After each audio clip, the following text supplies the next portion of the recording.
Welcome, everybody. It's time once again to grab your board, swim out into the sea of ideas, and see if you can catch a wave. Maybe even catch a sales pipeline with the man behind, actually, he's the man who started National Margarita Day here today, Matt Heinz. I did. Not very many people know that, Paul. I appreciate that you picked that up. That's deep on the Wikipedia page. Very so deep. I appreciate that you got that. No, not true at all. So, we can do fake news like anybody. We're recording live today. I don't know if you can tell in my voice. We're recording live from the Heinz farmhouse / sick ward. I can tell you that the flu shot this year, everyone in my family gets it every year. This year, I can definitively say it does not work. And here's my recommendation. 1, keep getting the flu shot because every once in a while they get it right. And 2, if you get the flu, go to the doctor, get the flu meds. The flu meds, they're amazing. So keep taking the flu meds. But I'm on the downside. I got 2 kids on the upside. It's terrible. It's not good, but at least we're getting it out of the way. So that's all I got to say about that. Fun times. But life goes on, business goes on, Sales Pipeline Radio goes on. Thank you very much, everyone, for joining us today on Sales Pipeline Radio. We are here every week at 11:30 Pacific, 2:30 Eastern, covering everything B2B sales and marketing. We're featuring some of the best and brightest minds in the B2B sales and marketing industry. Today is no different. I'm really, really excited to have joining us today Joe Hyland. He is the Chief Marketing Officer for On24. Joe, thanks so much for joining us. Matt, glad to be here. And I did not realize we'd get medical as well as pipeline advice. So this is impressive. No, you get everything here. And Paul will tell you, we're 104 episodes in. We do fantasy football picks. There you go. We do weather forecasting. We do every once in a while we'll have callers calling with all kinds of random stuff. We can do all kinds of stuff. Speaking of randomness, the question I wanted to start with you, and I actually ask myself this question sometimes as well. I'm a journalism major from a decent public West Coast public school, and somehow as a journalism political science major, I ended up in B2B marketing. How exactly does a government major from Dartmouth end up slumming with B2B marketing folks like us? What does that career journey look like, and how did you, get to where you are today? That is a great question. I'm pretty lucky that I'm here. A lot of my friends are in finance or they're traders, and I can't imagine a worse profession. No master plan. I actually get asked that question a lot, not about my major, but how did you become a head of marketing? Like, you must have had this charted out since you were 22. I had absolutely no idea what I was going to do. I majored in government. I minored in psychology and economics, and it's probably the psychology that led me into marketing. I'm fascinated by what drives people and how people make decisions. It probably makes me really annoying in my personal life. But that's what I love about marketing. I think there's a major psychological element to how you persuade someone to do something, anything really. And why buy On24 over WebEx or go to webinar? There's an art of persuasion that perhaps we haven't perfected, but for me, that's what I love about marketing. So that's why I slum it with B2B marketing folks. That's a great answer, and I love the background in psychology. I think it's a really easy sell, no pun intended, to say, look, you got people buying based on logic and emotion in many B2B purchase decisions. You've got multiple members of this buying committee we talk about a lot, where you have to build consensus among those folks to get them to move forward. So understanding what makes them tick beyond just your features and your ROI story, makes a lot of sense. So talk a little bit about what you guys are doing out on 24, and specifically since, recording this less than 2 weeks away from Webinar World, we're recording live now. We'll have this podcast out in a couple of days. For those that are listening before Webinar World, talk a little bit about the event coming up and why people should, a little last minute, why they should get registered and get there. Yeah, we're psyched for this. So when I got to On24 about 3 years ago, we had, I don't remember, 11 or 1,200 customers, like a lot of customers, and we'd never hosted a customer conference. And I said to Sharat, my boss and our CEO, why? And it's a big expense. It's hard to have these events be profitable, and it takes a lot of planning. And so it took maybe a year and a half for me to convince him that we should invest in this, and ultimately we should invest in our customers. And there's nothing more powerful than getting your customers together and hearing what's great about you, what's great about On24, what sucks about us and what we should improve on. And then ultimately I don't say this at the event, but the truth is, it is the gift that keeps on giving for pipeline. Getting happy customers to talk about how they love working with you, and having prospective customers watch that. It's like a dry run. They don't have to pay anything, the prospects, and they get to see what it's like being a customer. So that's why we do the event. It's funny, when I called it, when I first proposed it internally, I called it Webinar World. Pretty much everyone in the company said, well, yeah, it's a great idea. We should do this customer conference, but obviously we won't call it Webinar World. And I was like, what do you mean? Well, why wouldn't we call it Webinar World? That's what we do. And they're like, oh, maybe sales acceleration, demand generation conference. I'm like, what does that mean? Like, no, let's say what we do. We provide webinars. We do it better than anyone in the world, and we think that's a critical function in marketing. So hence the name. Yeah, we'll probably get about 1,000 people there. We had about 750, 800 last year. Yeah, we're super excited. It's really an opportunity for our customers to talk about webinars and talk about how they're using webinars well, where they can improve upon. We give a couple presentations. You're giving a presentation. It's really about hearing from peers, hearing from experts, and we try to get the heck out of the way and let that collaboration happen. Yeah, I think it's going to be a great event. I'm of course biased because I will be there. I'll be speaking there, and I'm looking forward to it. But I would argue that getting together and talking about webinars is more important now than ever. I mean, there's so many people are doing webinars. It's more important now than ever to make sure they stand out, to make sure they're different, to make sure that you can create value in a format that isn't going anywhere. But you mentioned something at the beginning of that. You said, it's hard to make these events profitable. And curious, if for you as a marketing leader, if you look at this, is profitability the goal for something like Webinar World, or you look at this as sort of ultimately a loss leader or a low cost way of getting the awareness and pipeline you want? Like, how do you think about the balance there of the objectives you have with an event of this size? Yeah, it really depends on who you're asking. So me, I don't care about making money at the event. I think that is so incredibly short-sighted.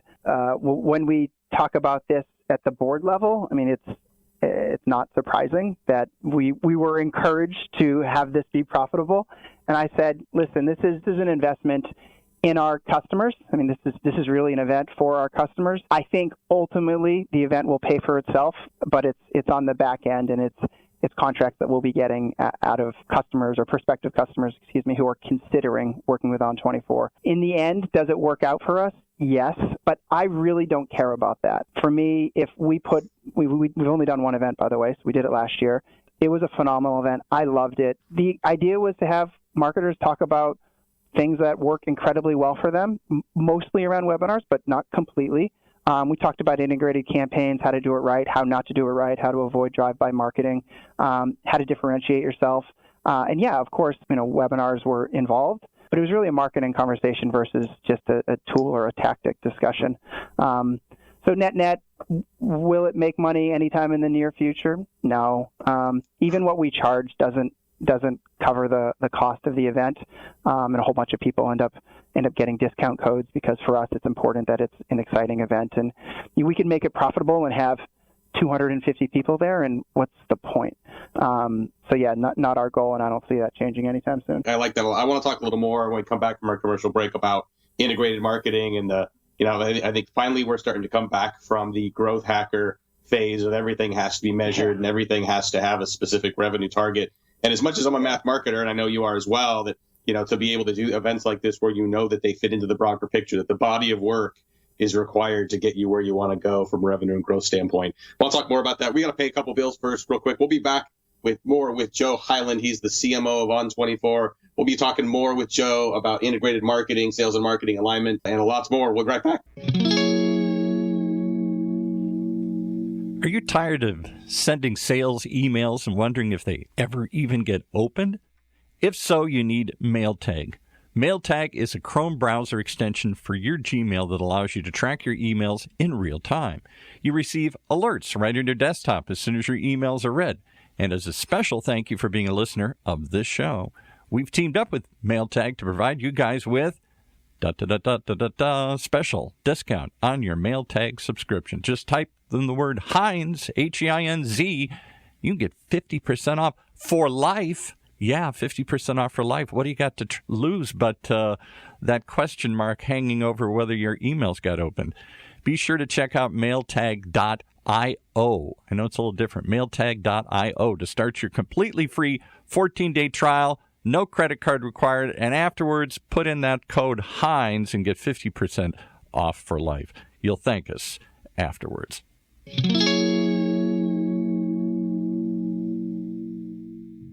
In a world where the speed of innovation and change in B2B marketing has never been greater, the only thing bigger is the need for clarity, for a blueprint, for a guide to what's really working. And how about a way to apply it specifically today to increase sales pipeline growth, velocity, and most of all, conversion? That's what you'll find in the Modern Marketer's Field Guide.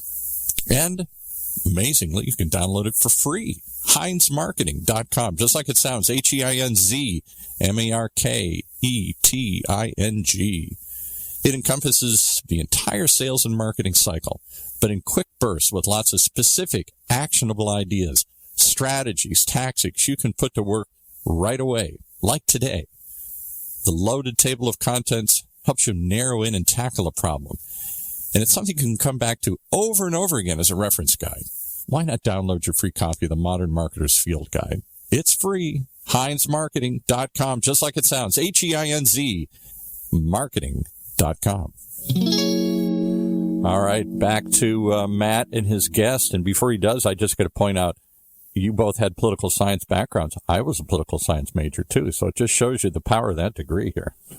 The power of that degree. And also, I think, when you think about the psychological impact of studying politics, through the years, and not just U.S. politics, but, throughout world history and the nature of political science, and think about sort of the logic and emotion that goes into those waves of decisions and everything. It's quite interesting. There you go.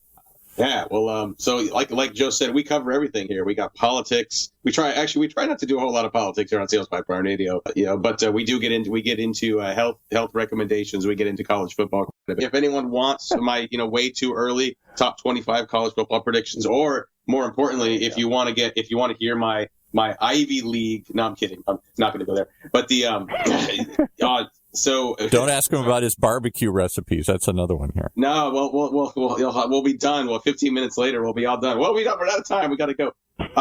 Boy, I totally got off topic. I lost my thought. Sales Pipeline Radio, we're back. We did not get a chance to set this up at the beginning very well here, Paul. Sales Pipeline Radio. If you like what you're hearing today, if you're still with us after this zigzag conversation, it is entirely my fault. I'm blaming the flu. I get that chance this week. Definitely check us out. We are on the iTunes and the Google Play, where you can subscribe to every episode. Don't miss a single future episode of Sales Pipeline Radio. You can catch every episode, past, present, and future, of Sales Pipeline Radio at salespipelineradio.com. Every episode is available on demand. And coming up in the next couple of weeks, got some more amazing guests. Next week, the very beginning of March, we have Jill Conrad. She's one of my favorite sales authors and speakers. She's written a number of books that have become seminal works in the sales space. Jill Conrad joining us next week, followed by Manny Medina. He is the CEO of Outreach, and we're going to be talking to him about technology that your sales team can trust, and is there trust that could be built between technology and your sales organization and your prospects, and how to make that balance work. But today we're going to continue to talk a little more with Joe Hyland. He is the CMO of On24. And Joe, before we went off to the break, we were talking a little bit about how to justify things like 1,000 person, 2,000 person user conference. And last year's Webinar World went really, really well. Got another one coming up here in a couple of weeks. You mentioned sort of looking at that and saying, yeah, we've got objectives for it, but I don't need it to immediately be profitable for it to be successful. Talk about how that perspective manifests itself in the way you look at integrated marketing campaigns overall. I mean, obviously, you're being held to a number. You're expecting marketing to contribute to revenue and sales goals within the company. But it sounds like you don't necessarily need every individual tactic, every individual instance of marketing to be cost justified. How do you think about that from an integrated marketing standpoint? Well, you said something interesting when we were talking the other day, which was scorched earth marketing, where this stems from the growth hacker movement. I think more and more CEOs, particularly of smaller and medium-sized companies that are trying to grow super fast, are understanding and recognizing the importance of pipeline. So that part's great. I think marketers are playing a bigger and bigger role in that, and some are even stepping up to own it. Whether that's a good idea or not is a different discussion. So it's easy to become frenetic and have this week by week or almost day by day deluge of move away from building something that's ultimately going to last. And so I would take a step back and I look at marketing, actually a similar basic principle that I would for economics. One of my first economic professors said to me early on, he said, it's super simple, but you either understand this basic tenet or you don't. And he drew a supply and demand curve and said, does this make sense? I was 18 years old and I knew nothing, but I said, yeah, I kind of get that. And he said, okay, you should explore economics. I think you'll find it interesting. And I say that because I think in marketing, the basic tenet, the corollary for supply and demand for economics is always about your audience, and it is never about you. And that is so simple, but marketers stop more times than not. And it's so easy to because we have this pressure and we have these great products and the market absolutely needs our service, you name it, right? I think once you slide down that slippery slope, that's when you stop running integrated campaigns. That's when you stop having more of a holistic view of your marketing. That's when you start measuring success in a myopic fashion, and it's week to week or day to day, and that's when you're screwed. Like that's when you start to lose the trust of your audience because you don't honor that trust. You should be adding value, and if you go back to the basic tenet of marketing, you should be providing information, a service, a product, whatever, that completely hooks up your audience, that completely sets them up for success because it's all about them. It's never about you. And if you can stay true to that, you can do great marketing. And so to me, that's integrated marketing is understanding what you're trying to solve, how you're solving it, how whoever you're marketing or selling to would be kind of screwed without it. And if you stay true to that, you're good. I like that a lot. And I agree with everything you're saying. And I think sometimes in the ivory tower, conversations that are, sales pipeline radio and situations like this, like we can talk about that. But to do that in an operational capacity, it requires a cultural, it requires enough people elsewhere in the organization, especially your peers, even like, your board members, your investors, to also buy into that. Talk a little bit about the cultural requirements to take that kind of an approach to marketing where you can have revenue responsibility, but also, for lack of a better description, kind of take the long view and do the right thing for the long-term value of the business and the brand. Yeah, that's a great point. There's not a simple answer, truthfully. I think it comes down to having a well thought through strategy that you then have tactics and items to execute that support it, and it requires some trust. So I'll speak at On24. When I got here, pipeline was a huge problem. We were growing pretty fast because we had a nice market fit. We had to change a lot of things. And my first discussions with the board, most importantly with our sales leader and with our CEO, was we need to come up with a plan that makes sense, that we all agree with, and then we need to be patient. And that word can be difficult. And I don't mean patient like multiple quarters from now, but we need to give this time to work. Then once we start seeing traction and positive uptick, we can analyze what's working. We can do more of that. We can determine what's not working. We can, if at all possible, cut that out and move dollars into the categories where we're getting positive returns. I think then, so after you have that trust and then you start seeing success, you build credibility and you don't have that week to week or heaven forbid day to day stress and push. If you can't get that commitment up front, run, leave, because that just won't change. And so for me, that occurred in the first, month of the job here, and that was 3 years ago. And we've had great growth since, and we build over $2 million of pipeline a week. We build a lot of pipeline here. But yeah, it wasn't that way 3 years ago. It's taken time. That's amazing. That's a great story. We're wrapping up here with Joe Hyland. He's the CMO, Chief Marketing Officer for On24. And final question for you, Joe. We always run out of time before we get to all the stuff we want to talk about. But, one question we ask everybody as we wrap up is, who are some of the people that have been influential for you in your marketing career? They can be people that are dead or alive. They can be professors. They can be authors. They can be peers that you've worked with. But who are some of the people that, you would cite as some of your greatest sources of inspiration or people that you would recommend other people read or pay attention to as they continue to evolve their B2B careers as well? Yeah, I don't know if you can find any information on this guy. My first boss out of school was a guy by the name of Jim Gargan. I was at a company called Stratus Technologies, and he totally changed my career. He went on to be a longtime executive at IBM. He's over at Oracle now. He's an SVP of marketing. Super aggressive guy. In a positive way. That sounds negative. Super aggressive marketer, shall I say. He told me, always differentiate. You need to be loud, whatever you're marketing, and it depends on the company and in the space, of course. And the smartest thing you can do is tie yourself to customers and preferably growth as a marketer. And he talked about kind of more BS side of marketing and the softer side of marketing, not that that's to be forgotten about. But he said, if you know your customers and you tie yourself to growth, you always have a great career. And that was almost 20 years ago, and I still think about it, every time I'm asked the question about who's influenced me. And that's awesome. That's a great story.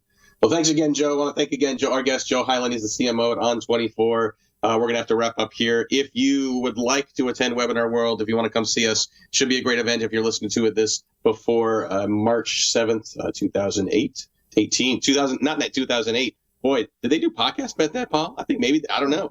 But there was not a Webinar World. They've only been doing it for 2 years. So if you're listening to this before March 7th, see, this is the flu. It's just driving me nuts.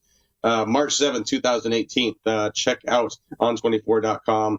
You can find more information about Webinar World. We'll put links for registration in the notes for this podcast as well. And if you're listening to this after that date, still check out on24.com. Great service. We use it ourselves. And I'm sure you'll be able to see some recaps from the great event that they're going to have here in a couple weeks. Join us next week. We'll have Jill Conrad. She's an author of several books on sales strategy, one of my favorites in the sales space. Super honored to have her on the show. And join us every Thursday, 11:30 Pacific, 2:30 Eastern. And join us on the podcast, salespipelines.com. Everywhere fine podcasts are sold. For my great producer, Paul, this is Matt Heinz. Thanks for joining us for another edition of Sales Pipeline Radio. You've been listening to Sales Pipeline Radio. Brought to you by the good folks at Matt Heinz Marketing. Right here on the Funnel Radio channel.